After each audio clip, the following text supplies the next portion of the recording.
राम राम बाबूजी। राम राम जी, राम राम। यदि इस गरीब को 10-20 रुपए दे देते तो भगवान आपका भला करता, आपकी हर मनोकामना पूरी हो। अरे भाई, खाना चाहिए तो वो दे सकते हैं, दूध चाय बिस्किट जो कुछ भी तुम्हें चाहिए वो तुम्हें दे सकते हैं, लेकिन पैसा नहीं दे सकते। जी खाना तो अभी खा लिया, यदि रात्रि के भोजन के लिए 10-20 रुपए दे देते तो मुझ गरीब के बच्चे आपको दुआ देते। भाई पैसा देना हमें मना है, हम पैसा नहीं दे सकते। खाने की कोई चीज ले लो। अरे विनय, अभी तो इसने बहुतों के पास जाना, तुम्हारा खाना लेके कहाँ घूमता रहेगा। 100 रुपया निकाल और दे दे इसको। नहीं प्रधान जी, मुझे गुरुजी ने अलाउ नहीं किया, हमें दान देने से मना किया हुआ है। अरे तुम भी यार, संत रामपाल जी के शिष्य दान धर्म में बड़ी कंजूसी करते हैं। ये लो 200 रुपया और दे दे इसको। ये लो। भाई मैं नहीं दे सकता, आपने देना तो दे दो। ये ले भाई।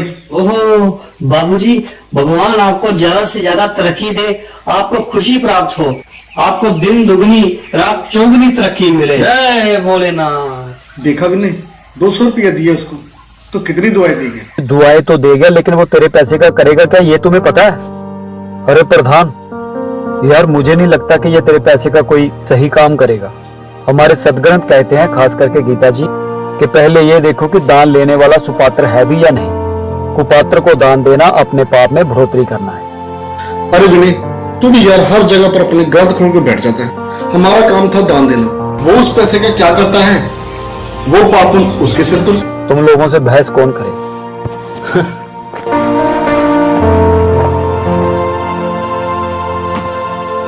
ये बच्चा स्कूल जाने की बजाय जहां क्यों बैठ गया?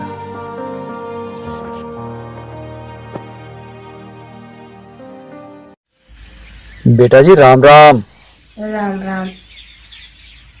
बेटा आपको तो इस समय स्कूल में होना चाहिए था, लेकिन आप यहाँ क्यों बैठ गए? स्कूल बंक करना कोई अच्छी बात नहीं है। तुम्हारी आंखों में आंसू क्या हो गया बेटा? बहादुर बच्चे रोते नहीं हैं, वो तो खुश होते हैं। चलो हंसो। अच्छा ये बताओ, तुम्हारा नाम क्या है? लक्षित। लक्षित। तुम लक्षित और मैं विनय दीक्षित, हम दोनों फ्रेंड हुए ना? फ्रेंड? हाँ ये हुई ना बात। अब बताओ तुम स्कूल क्यों नहीं गए? मेरे पास फीस नहीं है, मेरे पापा बीमार है, वो मेरी फीस नहीं दे सकते। प्रिंसिपल मैडम ने कहा कि यदि तुम फीस नहीं दे सकते तो स्कूल भी मत आना। ये स्कूल है, ये धर्मशाला नहीं। ये तो बहुत बुरी बात है बेटा। कितनी फीस है तुम्हारी? 2700 रुपीज।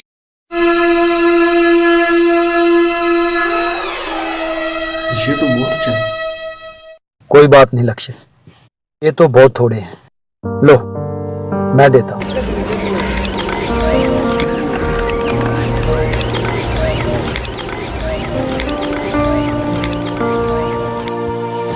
ये लो रखो। ये तो भीख है, मेरे पापा ने भीख लेने से मना किया है। अरे बेटा ये भीख कहाँ है, ये तो हेल्प है। जब आपके पापा ठीक हो जाएं तो आप मुझे वापस दे देना, है ना? चलो रखो, ये लो रखो। Thank you thank you thank you. Okay okay जाओ।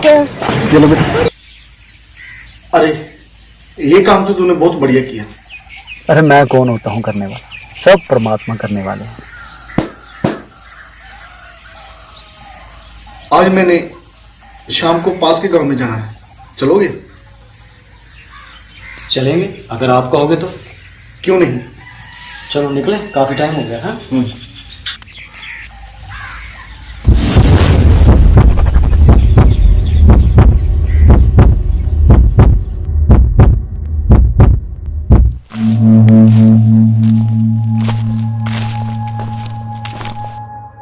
आप इसी गांव के रहने वाले? जी सर, मेरा घर यहीं बस अगली गली में ही है। आपका नाम क्या है? मेरा नाम अमित है जी। अमित, क्या आप जानते हो जो ये लेडी ने आत्महत्या की है, उसके बारे में क्या आपको कुछ मालूम है? सर इस औरत का पति कोई काम धंधा नहीं करता था, ये बेचारी लोगों के घर बर्तन साफ करके अपना गुजारा करती थी। आइए प्रधान साहब। राम राम बाबू। और क्या हाल है? और आप सुनाइए। प्रधान जी, जहाँ कैसे आना हुआ? मुझे तो यहाँ पर किसी को मिलना था, पर आप सुबह सुबह यहाँ पर कैसे? प्रधान जी, जहाँ रात को किसी औरत ने आत्महत्या कर ली, हम इसी सिलसिले में जहाँ आए हैं। यहाँ पर कैसे हो गए? प्रधान जी, इस औरत का पति इसको बहुत तंग करता था। ये रोज भीख मांगता था और शराब पीता था। कल ये आपके शहर में गया, वहां इसको भीख ज्यादा मिल गई और इसने शराब भी ज्यादा पी ली। घर आके उसने अपनी बीवी को बहुत मारा। वो बेचारी दुखी होकर घर से निकल गई। अब ये कह रहे हैं कि उसने आत्महत्या कर ली। हमारे शहर में ना जाने ये लोग इन हट्टो कट्टों को क्यों पैसे दे देते हैं, ना जे इनको बिक देते और ना ऐसा ये काम होता। चलो साहब अपनी कार्रवाई करिए तो चलिए। चलो ठीक है, आप अपना काम कीजिए। चलो ठीक है प्रधान साहब, हम अपनी कार्रवाई कर लेते हैं। राम राम।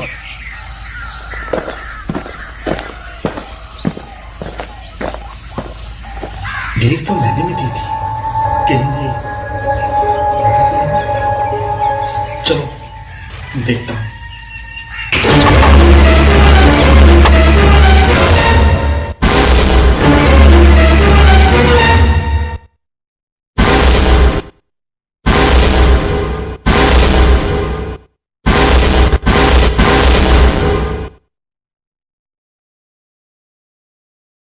ये तो वही है।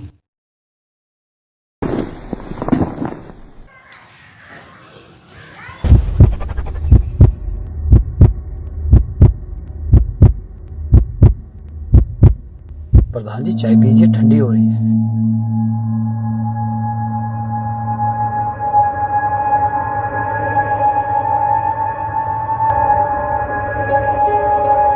विनय यार, मैं इस घटना को जितना बुलाना चाहता हूं, ये मुझे उतना ही परेशान कर रही है।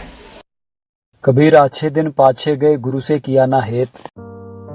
अब पछतावा क्या करे जब चिड़िया चुग गई खेत। प्रधान जी, उस दिन मैंने आपको कितना समझाया था, पर आप मेरी बात मानने को तैयार ही नहीं थे। आप तो उस दिन अज्ञान के घोड़े पर सवार थे। सही कहते हो यार, यदि मैं उस दिन तुम्हारी बात मान लेता तो आज मैं उस पाप का भागीदार ना होता। तो अब आप इस बात को मानते हैं ना कि आपने जो दान दिया था वो गलत था। क्या फायदा हुआ आपके उस दान देने का? आपके वो दान देने से एक औरत को अपनी जान से हाथ धोना पड़ा। ना आप उस भिखारी को पैसे देते, ना वो शराब पीता, ना उस औरत की जान जाती। उस औरत की आत्महत्या में जितना दोषी उसका पति है, उतने दोषी आप भी हो। अब गुरु के बिना जो दान करा वो व्यर्थ है। उधर कह रहे हैं कि जो किया वो मिलेगा ही मिलेगा, तो इसके पीछे एक राज है। इसको अध्यात्म ज्ञान कहते हैं। अब जैसे किसी ने खूब दान किए हैं, भंडारे लगाए हैं और कंबल बांटे हैं, कितने प्याऊ बनवा दी है, पक्षियों को दाने भी डाले हैं, तो अगले जन्म में गुरु ना बनाने से उसको मनुष्य जीवन नहीं मिलेगा। नेक्स्ट जीवन मान लीजिए वो कुत्ता बन गया अगले जन्म में, और कुत्ता बनकर आप देखते हो आजकल एक कुत्ते के लिए कितनी फैसिलिटीज दी जाती हैं उस सेठ साहूकार के द्वारा जो कुत्ते को पालता है। अलग से उसका रूम होता है, कमरा, और उसमें एसी लगे हैं, कूलर भी लगा, पहले कूलर लगाते थे, आजकल एसी लगाए जाते हैं उनके लिए। और उसके खाने को भी बहुत अच्छा भोजन मिलता है। दिन में नौकर नवाते हैं, खूब सैर सपाटे कराते हैं। और फिर क्या होता है, गाड़ी में वो कुत्ते का मालिक तो ड्राइवर बनता है और कुत्ता मालिक की सीट पर बैठकर ऐसे गर्दन निकाल के बाहर देखता चलता है ठाठ से। अब उस कुत्ते ने पिछले जन्म में बिना गुरु किए दान धर्म किए वो मालिक ने दे दिए उसको।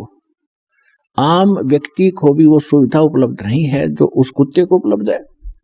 कार भी है, ड्राइवर भी है, एसी रूम है, खाने को संशोधित भोजन भी है, बहुत बढ़िया आहार है, सारा उसको प्यार मिल रहा है। अब इस जन्म में उसने जो कुछ भी कराया था पूर्व जन्मों में, वो बगैर गुरु के वो सारा पुण्य दे दिया काल भगवान ने। वो देना पड़ता, जैसे कर्म करेगा वैसा फल तो देगा ही देगा। लेकिन वो सुविधा मिली कुत्ते के जीवन में, और नेक्स्ट जीवन उसका सूअर का होगा। अब बताओ फिर उसने कौन रखा गाड़ी और कारों में अलग रूम बना के। बस यही बात मुझे अंदर झंझोड़ रही है।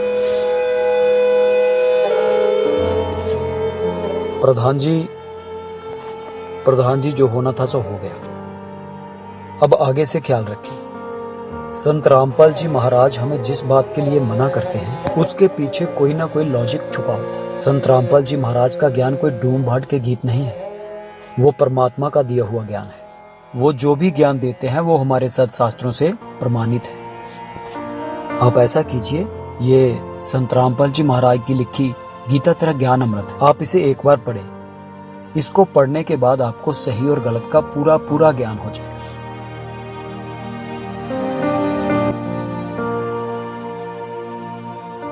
ठीक है विनय, मैं इसे जाके ही पढ़ना शुरू करता हूँ।